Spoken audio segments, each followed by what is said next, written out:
So the situation, starting off with Seb Simon, well, it's relatively straightforward for him. He'll come down the Brittany coast, increasingly coming a little bit more offshore, making one tack, and then we should see him this evening crossing the finish line. But looking at the main group, it's pretty complicated for them over indeed the next 5 or 6 days.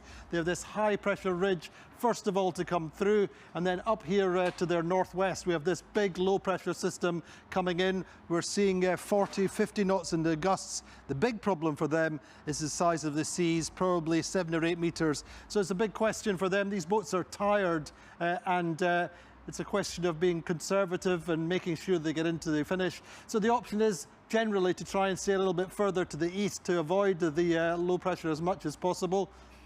Just watching here, we have Charal, Jeremy Bayou, we have Sam Goodchild and Nico Lundven. So we're seeing a little bit of compression as this low comes through here. It's very, very south for an Atlantic low this time of the year, coming almost down to the Azores. But this is quite a tough situation coming in and staying to the south of the low probably as much as possible. But a time to be conservative really for this group.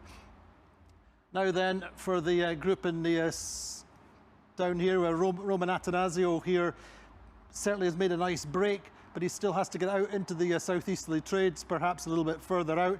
Down here, Damien Sagan and Alan Rura, further back now, but in high pressure. But the main thing for them, there's the gain for them, is they will be further out to the east and getting into the southeasterly trades earlier. Otherwise, good conditions just now for the boats more inshore, but they're in a more a tighter angle generally. And again, they have to get offshore to get out into the southeasterly trades.